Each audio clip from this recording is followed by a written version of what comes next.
నమస్తే, నేను మీ కుప్ప పద్మిని. ఇన్నాళ్ళు మీ సపోర్ట్ ని నాకు అందిస్తూ, మీ ప్రేమని నాకు అందిస్తున్న ప్రతి ఒక్కరికి కృతజ్ఞతలు. ఇప్పుడు చూడబోతున్న ఈ వీడియో కూడా ఖచ్చితంగా మీకు ఉపయోగపడుతుంది.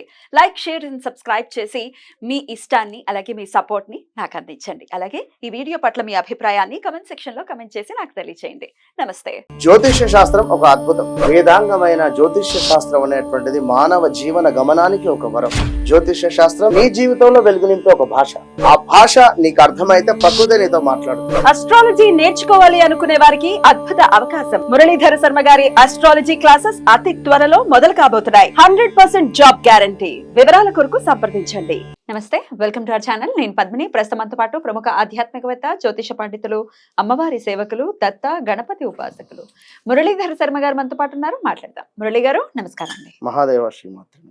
మురళి గారు, ముందుగా మీకు వరలక్ష్మి వ్రతం శుభాకాంక్షలు అండి. అందరికి అందరూ చేసుకునేటటువంటి పండుగ. ఓన్లీ ఆడవాళ్ళు మాత్రమే చేసుకునేది కాదు. ఎందుకంటే లక్ష్మీదేవి మగవాళ్ళకి కావాలి, ఆడవాళ్ళకి కావాలి కదా. అయితే ఆ రోజు చాలా చాలా వైభవోపేతంగా మంచి రోజు రాబోతోంది. అంటే వరలక్ష్మి వ్రతం రోజే ఏకాదశి వస్తోంది. పుత్రద ఏకాదశిగా జరుపుకునేటటువంటి ఈ శ్రావణ శుక్లపక్ష ఏకాదశిని, అటు వరలక్ష్మి వ్రతంతో పాటు ఏకాదశిని ఎలా వినియోగించుకోవచ్చు ఒకసారి మీ ద్వారా. తప్పకుండా అమ్మా. వాస్తవానికి కూడా ఇక్కడ ఒక విషయం ఏమిటి అంటే, గురువారం ఏకాదశి అని మనకు క్యాలెండర్లో ఇవ్వడం జరిగింది కనుక ఏకాదశి ఎవరైతే పాటించాలి అని చెప్పి అనుకుంటూ ఉన్నారో మీరు శుక్రవారం రోజు పాటించండి. ఎందుకు అంటే ఆ రోజు సూర్యోదయానికి మనకు ఏకాదశి ఉంటుంది. అటు పిమ్మట ద్వాదశితో కూడినటువంటి ఏకాదశిని మనం చేసుకోవడం వలన మంచి ఫలితం ఉంటుంది. ద్వాదశి అంటే అమ్మవారు, అదేవిధంగా ఏకాదశి అంటే స్వామివారు కనుక ఇద్దరికి సంబంధించినటువంటి విధంగా మీకు అద్భుతమైనటువంటి పుణ్యము లభించేటువంటి పరిస్థితి కనుక దశమితో కూడింది కాకుండా అది చేసుకునేటువంటి ప్రయత్నం చేయండి. ఇందులో ఇక ముఖ్యంగా ఏకాదశి అంటేనే ముఖ్యంగా ఏమిటి? ఫాస్టింగ్. ఎలాగో వరలక్ష్మి వ్రతం రోజు ఫాస్టింగ్ చేస్తారు ఆడవాళ్ళు. కలిసి వచ్చింది చక్కగా. ఇంకొక ముఖ్యమైన విషయం ఏమిటి అంటే, సూర్య భగవానుడు తన సొంత ఇంటికి వచ్చేటువంటి పరిస్థితి ఉంది. కర్కాటకంలో నుండి సింహలగ్నంలోకి, సింహరాశిలోకి రాబోతూ ఉన్నాడు తన సొంత ఇంటిలోకి. కనుక ఎవరైతే సింహరాశి వారు ఉన్నారో కొంచెము జాగ్రత్తగా ఉండండి. ఈగో ఫీలింగ్ పెరిగేటువంటి పరిస్థితి. ఎందుకంటే మన ఇంట్లో మనము ఎవరూ లేకుండా ఉంటే ఎట్లుంటుంది? ఆ స్వేచ్ఛ వేరే ఉంటుంది. కనుక ఎవరైనా వచ్చి కాలింగ్ బెల్ కొట్టినా కూడా డిస్టర్బ్ అనేటువంటి ఒక, అంటే జనరల్ గా ఏదో ఒక మనం ఒక సాంగ్ వినే మూల్లోనో, లేదా ఒక పేపర్ చదివే మూల్లోనో, లేదా ఒక కథ చదివే మూల ఏదో సిచ్యువేషన్లో ఉన్నాం. మన ఇంట్లో ఒక గర్వంగా ఉన్నాం నేను అనేది అర్థం చేసుకోండి. ఎవరో వచ్చి డిస్టర్బ్ చేస్తే ఏదో చిరాకు ఉంటుంది. అలా ఈ నెల రోజుల పాటు కొంత ఇబ్బందికరంగా ఉంటుంది. ఎవరి జాతకంలో అయితే సూర్య భగవానుడు తులాలో ఉంటారో, ఇవేది సింహరాశి వారికి. నాది సింహరాశి, బట్ నా చాట్లో సూర్యుడు తులాలో ఉన్నాడు. నాకు హెల్త్ ఇష్యూస్ వచ్చేటువంటి పరిస్థితి ఉంది. కనుక ఒకటి జాగ్రత్త. రెండవది పౌరుషం పెరిగేటువంటి, ఇక్కడ ఈగో ఫీలింగు పౌరుషం అంతా ఒకటే. కానీ చెప్తున్నా, కొందరు ఊరికే ఏదో అంటే ఒక పౌరుషము చూపెట్టడం కానీ, పౌరుషంగా మాట్లాడడం కానీ కొంత ఉంటుంది. అదొకటి కూడా చూసుకోండి. నెల రోజులు బిఫోర్ చెప్తున్నాను. అయితే ఈ విధంగా సూర్యునికి సంబంధించినటువంటి పరిస్థితులు ఉంటవి. మరొక ఎపిసోడ్ లో దీనికి ఒకసారి సూర్యుడు సింహరాశిలోకి వచ్చినటువంటి ఆ రోజు 17th వస్తున్నారు కాబట్టి ఎట్లా ఉండబోతుంది అనేది సవివరంగా ఇంకొక వీడియోలో మనం మాట్లాడుకుందాం. తప్పకుండా. అయితే ఇప్పుడు ఏకాదశి, పుత్రద ఏకాదశి కాబట్టి 2 పర్యాయాలు వస్తుంది పుత్రద ఏకాదశి.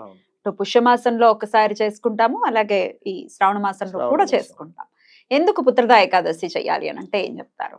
పుత్రద ఏకాదశి అంటే, ఇప్పుడు ఇది చెప్తే కొందరు యాక్సెప్ట్ చేస్తారు, కొందరు చేయరు. అంటే పుత్రులు ఉండేటువంటి వారు కానీ, లేదా పుత్రికలు ఉండేటువంటి వారు కానీ, కొందరు ఇంట్లో ఎక్కువగా కూడా స్త్రీ సంతానం ఎక్కువగా ఉంటుంది. ఒక అబ్బాయి కావాలి అని అనుకునేటువంటి వారు, అది ధర్మబద్ధమైన కోరికే. ఎందుకు అంటే పితృ కార్యాలు చేయించుకోవాలన్నా, పితృ రుణం తీర్చుకోవాలంటే పుత్రుడే ఉండాలి. మరి కానీ అమ్మాయి ఉన్నప్పటికీ కూడా కన్యాదానం చేసేటువంటి సందర్భంలో తప్పకుండా ఇటు ఇటు 7 తరాలు అటు 7 తరాలకు సంబంధించినటువంటిది. ఎందుకంటే నేను చెప్పాలి, నాకు 2 పిల్లలు కదా. అయ్యో నాకు ఆడపిల్లే ఉంది అలా అనుకోవడానికి. అంటే అంటే జనరల్ గా అంటే దాన్ని డిస్క్రిమినేట్ చేయాల్సిన అవసరం లేదు అని అంటున్నా. శాస్త్రం ఏం చెప్పింది అనేది మనం మాట్లాడుకోవాలి కదా. పితృ రుణం తీరాలి అని అంటే కొడుకుని కనాలి. మరి ఏదో ఆస్తులు పెళ్లిళ్ళు ఇవి కాదు మ్యాటర్ అంతా. సరే మీరు అన్నది 100%. అయితే ఎవరైతే ఉన్నారో ఖచ్చితంగా మాకు అబ్బాయి కావాలి అనుకునేటువంటి వారు. ఇక్కడ మరొక విషయము, కన్సీవ్ గా ఎవరైతే ఉన్నారో 5th మంత్ కాకుండా ఇక ఈ మంత్ 5th అయినా లేదా నెక్స్ట్ మంత్ 5th పడుతుంది అనుకున్నా ఖచ్చితంగా మీరు యొక్క పుత్రద ఏకాదశి యొక్క వ్రతాన్ని మీరు ఆచరించండి. అంటే ప్రెగ్నెన్సీ చేయొచ్చా? ప్రెగ్నెన్సీలో ఉండేటువంటి వారే చేయండి. ఉపవాసం మరి ఉండకూడదు. దానికి సంబంధించి మనం చెప్దాము.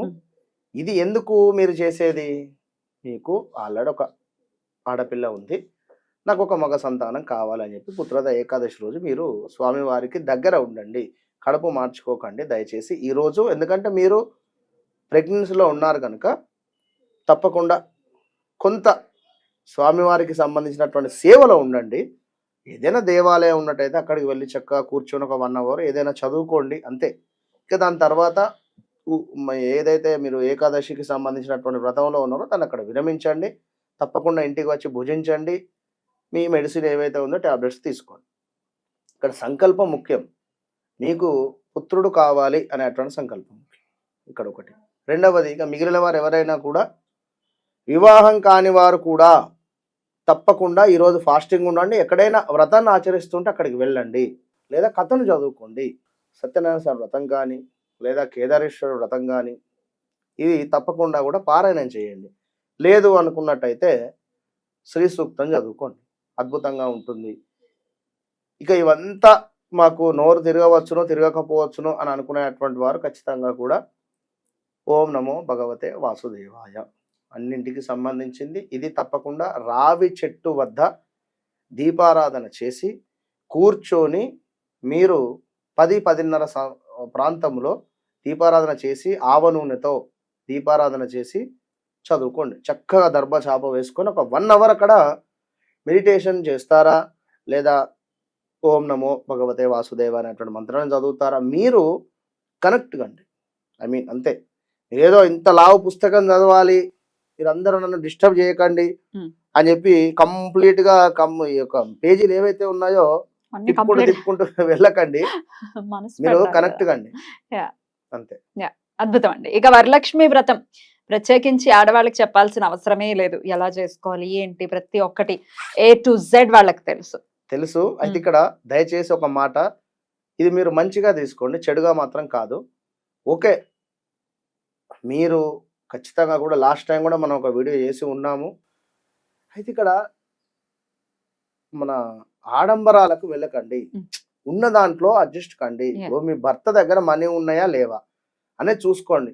ఎవరో పట్టు చీర కట్టారు, నాకు ఒకటి పట్టు చీర కొనుక్కొని రా, అమ్మవారిది నేను అమ్మవారు కూర్చున్నట్టుగా నేను ఒక బిందె పెట్టేసి ఆ బిందె మీద మరొక బిందె పెట్టి అమ్మవారి యొక్క రూపకాన్ని నేను తయారు చేసుకుంటానంటే చేసుకోండి, చేసుకోకని అనటం లేదు. కానీ ఏదో మీరు చేస్తేనే ఇది అని మాత్రం కాదు. చక్కగా పసుపుతో గౌరమ్మను గణపతిని చేసుకొనైనా కుంకుమార్చన చక్కగా చేసిన తర్వాత కథను చదువుకొని చక్కగా కూడా ఇప్పుడు జనరల్గా ఈ యొక్క బ్రాహ్మణ్స్ ఇండ్లలో ఏమిటి, వ్రతము పూర్తయిన తర్వాత నోములు ఇచ్చుకుంటూ ఉంటారు. ఇందులో కూడా ప్యాకింగ్స్ అయిపోయి చేసేస్తూ ఉన్నారు. అంటే ప్లాస్టిక్, అంటే ఒక కవర్లో అన్ని పెట్టేసి కవర్ ఇచ్చేస్తూ ఉంటారు. జనరల్గా గాజులు కానీ, కాళ్ళకు పసుపు రాయడం కానీ, ముఖ్యంగా బొట్టు పెట్టడం కానీ, వచ్చినటువంటి వారికి తాంబూలం ఇవ్వడం కానీ, ఇవి ముఖ్యం. ఇవి కనుక మీరు ఏవేవో అందులో దూరు చేసి వారికి అసలు అందులో ఏమున్నాయో కూడా వారికి తెలియకుండా మీరు ఇవ్వడం అనేటువంటిది కాకుండా, వచ్చినటువంటి ముత్తైదు ఎవరైతే ఉన్నారో చక్కగా పసుపు రాసి ఇక్కడ బొట్టు పెట్టిన తర్వాత గాజులు వేసుకోమని చెప్పేసి, పూలు ఉంటే పూలు ఇచ్చేసేయండి. చక్కగా కూడా తాంబూలం ఇవ్వండి. ఏమంటే ఇవన్నీ కూడా ర్యాపిడోలో పంపించేస్తున్నారండి తెలుసా? అందుకే ఇవన్నీ నేను చూశారనే గుళ్ళో ఉంటాను కదా తల్లి, నేను ఇవన్నీ చూస్తున్నా అనుభవం కదా చెప్తున్నాను. ఓహో, గుళ్ళో కూడా ఇట్లాంటివి జరుగుతున్నాయి. మరొకటి ముఖ్యమైనటువంటిది ఏమిటి అంటే, అమ్మవారికి సమర్పించేటువంటి వస్త్రాలు ఏమైతే ఉన్నాయో 1కి 2 సార్లు మీరు చూసుకోండి. కొన్ని కొన్ని చిరిగిపోయినటువంటివి. అంటే మీరు చీరలు కొనేస్తున్నారు, తీసుకొని వస్తున్నారు, ఏదో అమ్మవారికి తాంబూలం పెట్టాలనో లేదా వస్త్రం ఇవ్వాలనో అనేటువంటి భావన మీద ఓకే. బట్ ఇక్కడ ఏమవుతుందంటే అది చిరిగిపోయిందో లేదా కుట్లుడిపోయినవో లేదా కొందరు ఆల్రెడీ ఫాల్స్ కుట్టినవి తీసుకొని వస్తారు. అట్లా ఇవ్వద్దు. ఓకేనా? ఎందుకంటే అవి ఎక్కడెక్కడనో తాకి మళ్ళీ వస్తుంటాయి. కనుక ఇలా కాకుండా చూసుకోండి. రైట్. అద్భుతం అండి. చాలా అద్భుతంగా వివరించారు. మంచి రోజుగా వస్తోంది. ఎలాగో వరలక్ష్మి వ్రతం చెప్పండి, ఏదో చెప్తున్నారు. దీపారాధన ఒక దీపారాధన చేయండి. ఎస్పెషల్లీ ఏమిటది? ఈ రోజు మీరు వరలక్ష్మి వ్రతము ఇక అంటే పూజ అయిన తర్వాత ఈ కథలు కానీ ఇంకేమైనా చదువుకునేటువంటి సందర్భంలో మనకు కమలాలు ఉంటాయి కదమ్మా, కమలం పువ్వు తొడిమ నుండి కాస్త తీగని తీసి దీనిని ఈ యొక్క మామూలు వత్తులు ఉంటాయి, మామూలు వత్తులకు మీరు దాన్ని అటాచ్ చేయండి. మనం అంతకుముందు కూడా ఏదో వీడియోలు చెప్పుకున్నాము. కానీ డైరెక్షన్ మార్చాలి. ఇప్పుడు ఇక్కడ 3 వత్తులను కూడా లాస్ట్ టైం ఇటొకటి అని చెప్పుకున్నాం కదా. ఆరోగ్యానికి సంబంధించింది అనుకున్నాం. ఇది ఏమిటి మీ కోరిక అంటే అమ్మవారికి ఎలా మీ కోరిక అనేటువంటి దాన్ని చూసుకొని ఇక్కడ కలర్స్ రూపకంగా మీరు సబ్మిట్ చేయండి. అంటే కలర్స్ అంటే ఇప్పుడు ఉదాహరణకు బ్లాక్ కలరు దారం అనుకున్నాం, బ్లాక్ కలర్ దారం దొరుకుతుంది. రెండవది గోల్డ్ రిలేటెడ్లో ఉండేటువంటి కలర్ దొరుకుతుంది మనకు. ఇలాంటివి తీసుకొని వాటికి ఇవి అటాచ్ చేయండి. ఒక 5 పోగులంత దారాన్ని తీసుకొని చక్కగా కూడా ఈ యొక్క తామర ఏదైతే ఉందో తొడి నుంచి తీసింది అటాచ్ చేయండి. గురుబలం కావాలి. ఆ గురు కలరు రిలేటెడ్ శనితో ఇబ్బంది పడుతూ ఉన్నాము, బాగా ఇబ్బంది పడుతూ ఉన్నాము.